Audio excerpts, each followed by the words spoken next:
Durante siglos, los miramos solo hacia el cielo. La civilización maya, nos dijeron, fue un pueblo de astrónomos y sacerdotes, inmerso en la precisión de sus códices, alejado de la barbarie. Su colapso, creímos, fue un misterio ecológico. Pero esta imagen romántica, construida sobre el silencio de sus ruinas, ha sido demolida por el trabajo de los epigrafistas. La verdad está grabada en piedra. En una inscripción de Naranjo, Guatemala, se registra un evento escalofriante, fechado en el año 697 de nuestra era. Un glifo celebra la victoria sobre el asentamiento de Vixna, afirmando que fue quemada por segunda vez. Los arqueólogos, al excavar en el sitio, encontraron la prueba de esta atrocidad: antiguas capas de ceniza fosilizada. Esto no fue una escaramuza, fue una destrucción total y premeditada. La guerra total, fue un factor constante, dinástico y central en el mundo maya clásico. La pregunta ya no es si luchaban, sino cómo lo hacían.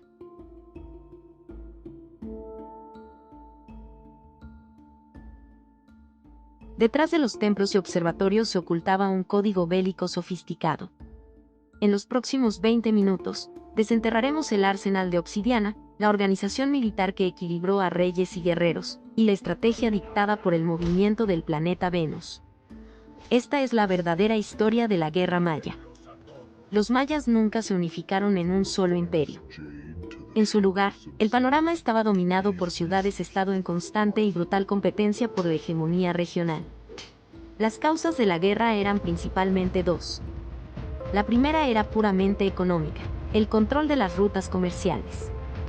Las campañas se lanzaban para asegurar el flujo de bienes esenciales como el jade, el cacao, la sal, pero, sobre todo, la obsidiana.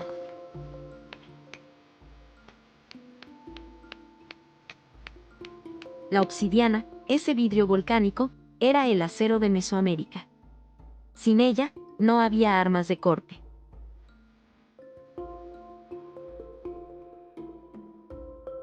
La influencia de la gran metrópolis de Teotihuacán, por ejemplo, se extendió hasta las tierras bajas, controlando la industria de la obsidiana y permitiendo a aliados como Tikal armar a sus ejércitos y consolidar su supremacía temprana.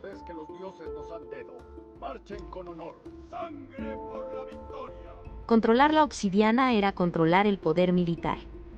La segunda causa fundamental era político-religiosa, la guerra de captura. El objetivo primordial no era la matanza masiva, sino la captura de la élite enemiga, especialmente del Alachwinik, o gobernante. Capturar a un rey en batalla era el triunfo definitivo. El cautivo sería despojado de su estatus, humillado públicamente, y su sacrificio ritual posterior serviría para alimentar a los dioses y legitimar el poder del rey victorioso. Los prisioneros de menor rango se convertían en mano de obra forzada, conocidos como pentacop o esclavos. Los ejércitos mayas se construyeron sobre una rígida jerarquía social. El estratega supremo era el Alachwinik, la autoridad hereditaria. Pero la estructura militar operativa tenía un detalle fascinante: la figura del Nacom, el jefe militar, era elegida por un periodo de 3 años. Al rotar el mando táctico, se separaba el poder dinástico del Hawak-Wenek de la autoridad militar diaria, manteniendo un delicado equilibrio político.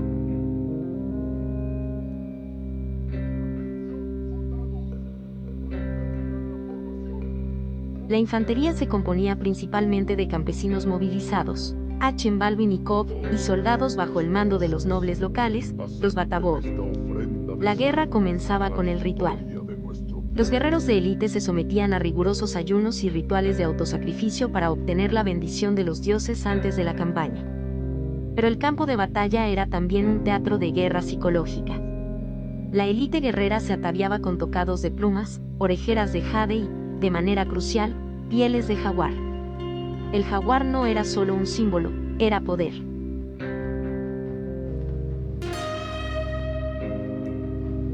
En Cancún, se descubrió un collar ceremonial para un noble que requirió la matanza de al menos 18 jaguares para ser fabricado, un inigualable distintivo de estatus militar. Además, el uso de la pintura corporal, hecha con hematita y pigmentos vegetales, no solo servía para infundir miedo, se creía que permitía al guerrero adquirir los poderes de su tótem animal. Como un acto final de humillación, se sabe que los cautivos también eran pintados de la misma manera que sus captores, antes de ser sacrificados.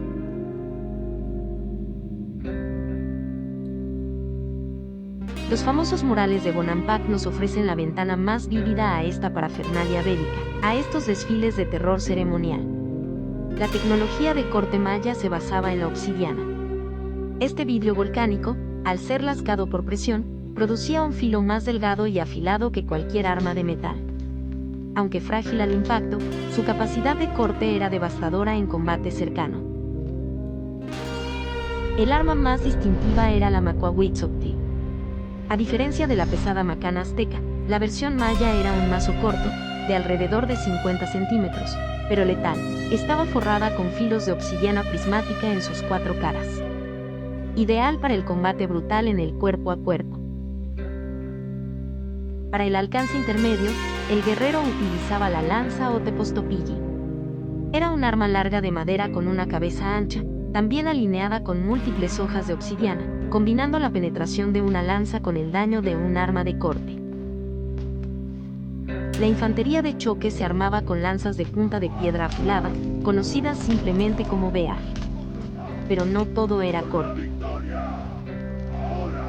El arma contundente por excelencia era el coabolji, o garrote estrellado. Esta masa de madera dura terminaba en una esfera o bola de piedra, diseñada para romper escudos y huesos, demostrando que la brutalidad del combate era una necesidad táctica.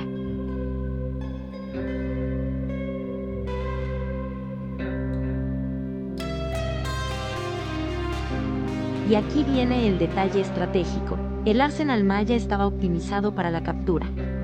Sus armas de corte masivo o contusión buscaban inmovilizar al noble enemigo sin matarlo al instante. La naturaleza de su arsenal reflejaba su objetivo político-religioso: mantener vivo al trofeo para el sacrificio ceremonial. Las batallas mayas no eran solo un caos cuerpo a cuerpo. La guerra a distancia estaba dominada por un arma ancestral, pero sorprendentemente avanzada: el atlatl o lanzadardos.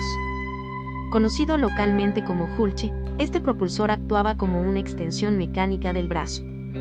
El julche era capaz de lanzar un dardo o venablo con una velocidad y energía cinética muy superiores a las de los arcos primitivos. Un guerrero experto podía impactar objetivos a distancias de hasta 90 metros, con la fuerza suficiente para una penetración letal. El atlatl maya tiene una adaptación crucial a su entorno. El julche era más corto que otras variantes mesoamericanas. ¿Por qué? La densa selva del Petén no permite tiros de largo alcance o alta trayectoria. Por lo tanto, el diseño maya priorizaba la potencia y la precisión en distancias cortas y medias, perfecto para la emboscada y el combate rápido en un entorno boscoso. Esta arma siguió siendo el proyectil de poder, con el arco y la flecha adoptándose de forma masiva solo mucho más tarde. Como armas secundarias, se utilizaba la honda, vital para saturar al enemigo con proyectiles de piedra y desorganizar las formaciones.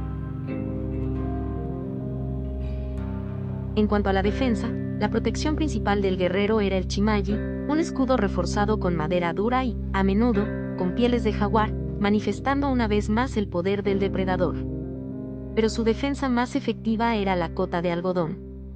Este acolchado, endurecido mediante un proceso especial, era sorprendentemente resistente. Ofrecía una protección vital contra los cortes de obsidiana y minimizaba la penetración de los dardos. La estrategia maya se extendía desde la emboscada en la selva hasta la compleja ingeniería de asedio. La ciudad de Becán, en Campeche, es un testimonio de esta sofisticación. Está protegida por un enorme foso y murallas perimetrales, una prueba ineludible de que los asedios y la defensa territorial eran una realidad cotidiana en el clásico. El arte del asedio era vital para la guerra hegemónica. Tanto en la ofensiva como en el asedio, el objetivo seguía siendo la estrategia de decapitación. Capturar o matar al Ahab enemigo era la manera más rápida de desmoralizar y desmantelar la estructura política del rival, colapsando el gobierno de su ciudad-estado. Pero la estrategia maya alcanzaba su punto más místico y preciso con las llamadas guerras de estrellas. Se han registrado al menos 27 eventos militares que fueron sincronizados con fenómenos astronómicos. El planeta clave era Venus. Para los mayas, Venus era la manifestación de Caucaulca, el señor de la guerra. El momento ideal para la campaña se calculaba con increíble precisión, esperando el tipo adecuado de visibilidad matutina o vespertina del planeta. Esto convertía una acción militar en un acto de Estado, ritualmente auspiciado por el cosmos, garantizando el apoyo divino.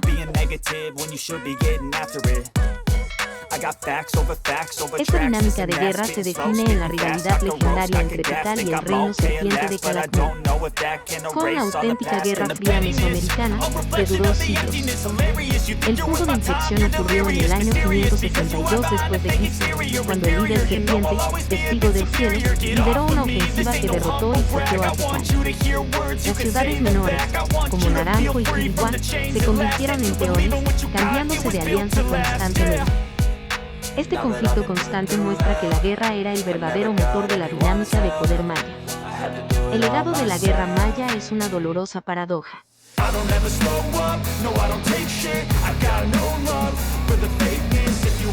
Su sofisticación militar y estratégica, desde el pulche adaptado hasta la guerra de estrellas, contribuyó a su grandeza, pero al final también selló su destino.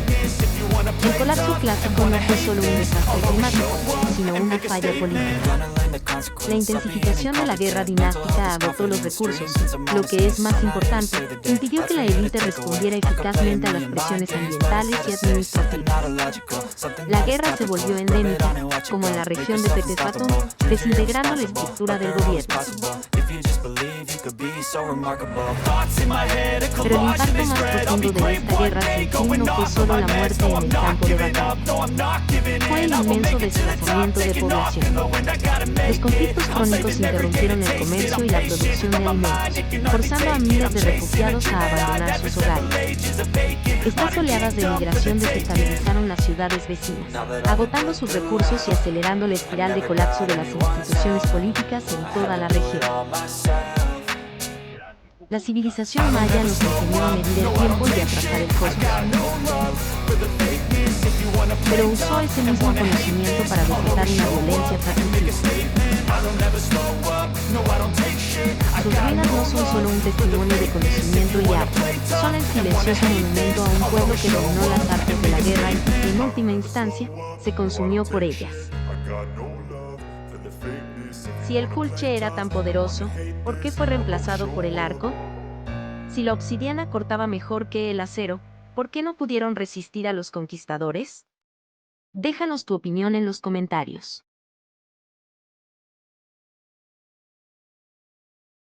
Y si el código bélico maya te ha cautivado, no olvides suscribirte y compartir. Hasta la próxima.